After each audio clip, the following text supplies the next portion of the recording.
So I'd like to do a little E3 recap. So firstly, I was doing a lot of promotional things for Devastated Dreams. We were very fortunate to be on GameSpot. Had a little segment on the game, and we did a Media Indie Exchange event, which was good to talk to the press and get people to play our demo. There's some embarrassing things. People were getting stuck on like the very first room, which is sort of like a tutorial puzzle. And that was really embarrassing. But I think, hope, pray that I've been able to address that.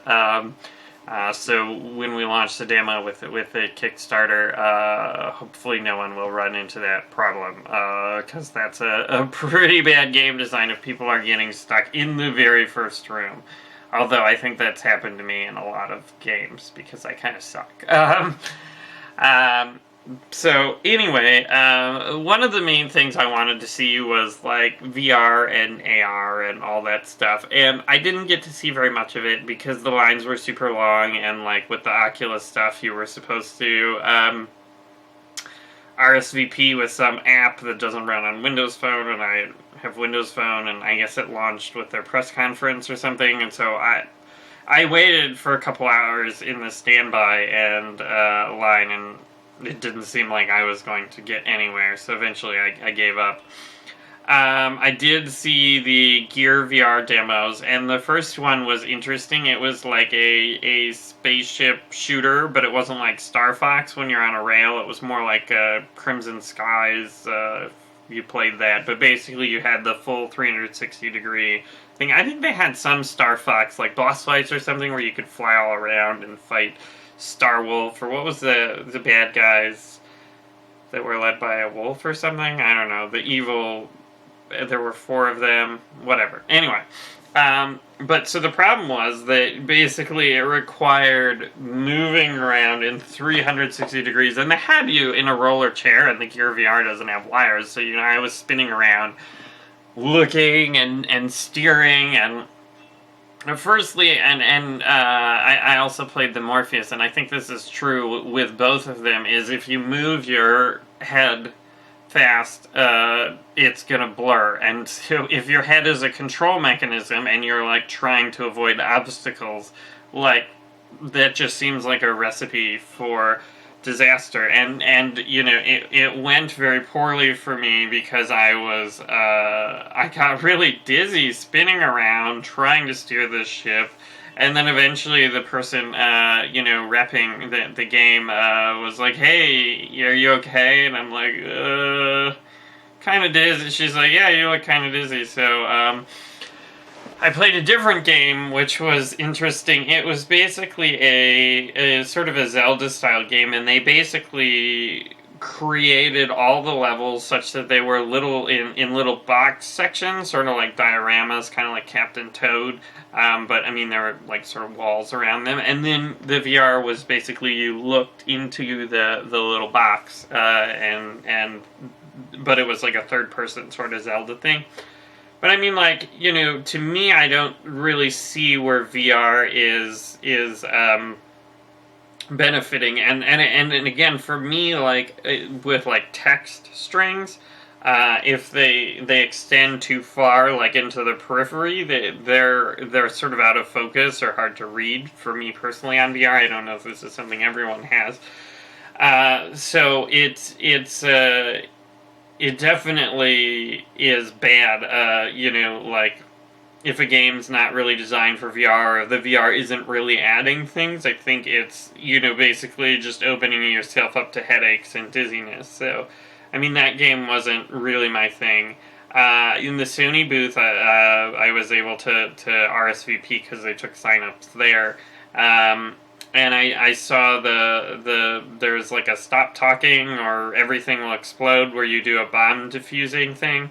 And it's kind of neat. Basically, one player has a VR headset, the other player has a book, and then there's super obfuscated, confusing instructions.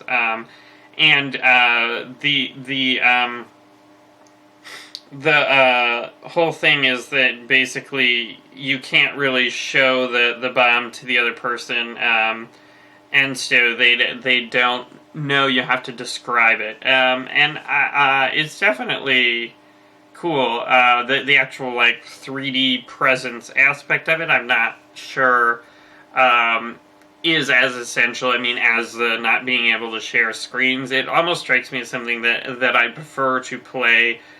Sort of a mobile, like a mobile experience. So, one person has a tablet and the other person has like an ebook tablet or something, because they actually printed out a cool binder, which like really gets you in character. But I'm not sure how that would work in an actual released game.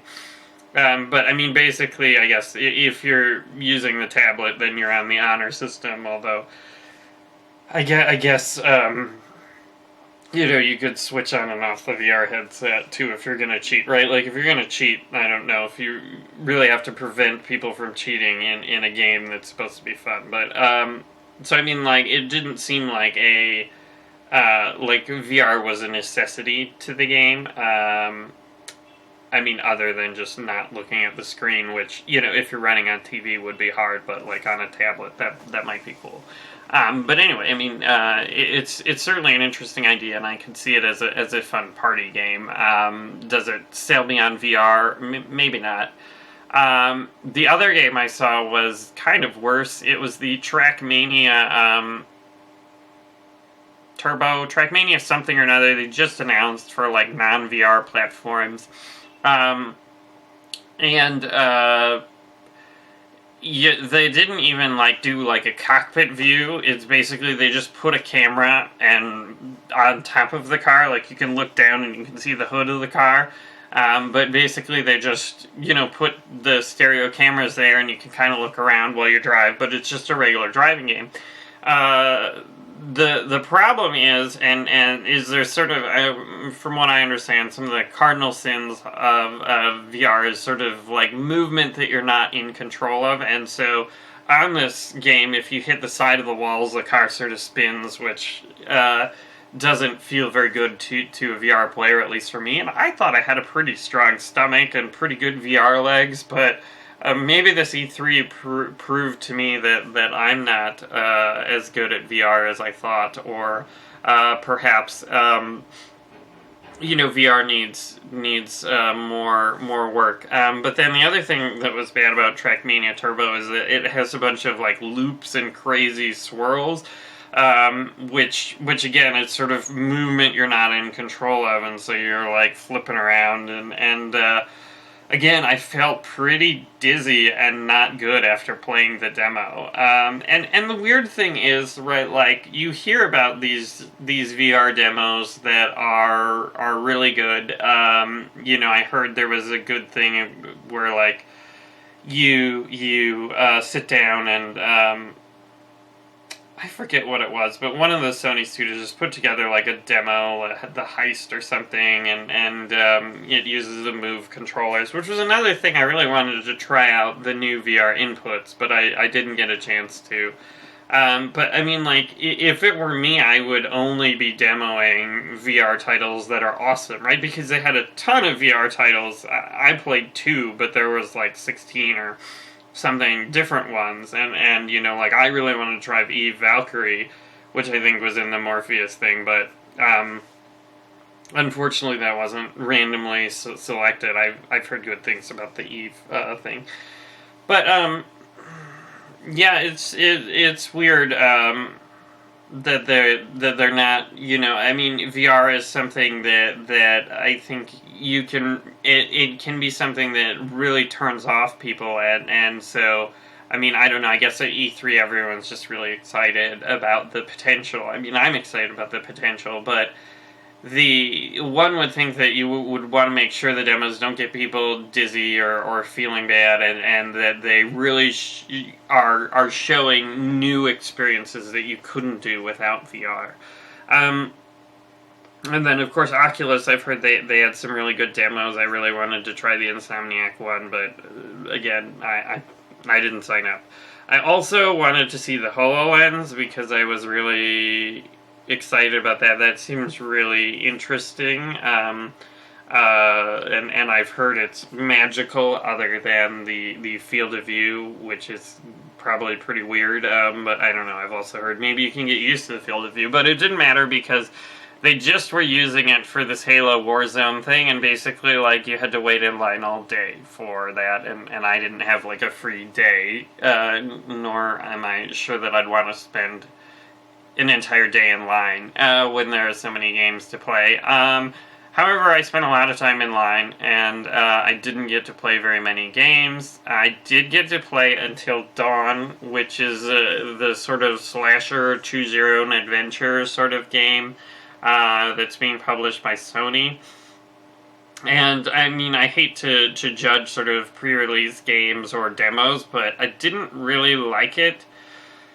And, well, firstly, I didn't find it scary. Like, it starts off and there's, like, angry deer or angry reindeer or something, and I don't know. I guess that's scary, maybe, and then if you, depending on what you do with them, it has the butterfly effect, and then it loads, like, a different scene that seems unrelated, because basically what happened was I played through, and then there was a bunch of, well, like, at least 2 butterfly effect points. And then, my guy fell out of a tower that knocked over. And then he was just, in a cutscene, he was just walking along. And then he got grabbed by an enemy and put on a hook. And I didn't make any choices like, hey, I want to go down this cave, and then I got punished for grabbing by the enemy. I don't know what sort of butterfly choices. I can't look at the demo and say, how would I play it differently? Maybe I should have beaten the crap out of those reindeer with my axe. But yeah, it's weird when, like, your choice mechanism is something that doesn't really seem to have any correspondence to the actual game. And perhaps one could fault Neverending Nightmares for this, but we did try to make the choice points at least have some causality or seem to make sense with the new directions the narrative took, and also we tried to make it easy to illustrate where the points were so you could replay it and see all the content. But, I mean, in terms of the actual game, it wasn't very scary. It wasn't very interesting in particular. The characters were all sort of annoying, and I wasn't really heartbroken. Both characters I was playing as died because they were kind of really annoying. Which, I mean, is very true to the slasher genre, and something I've talked about is bringing the slasher genre to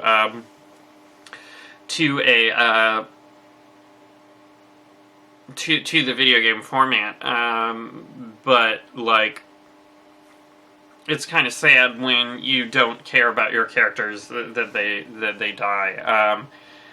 So yeah, I wasn't impressed with that. I did get to play Soma briefly, and it was really gorgeous, really awesome looking. Unfortunately, I didn't really get to dig deep into the game. It seems like it's sort of a slow burn and deals a lot with sort of the existential dread.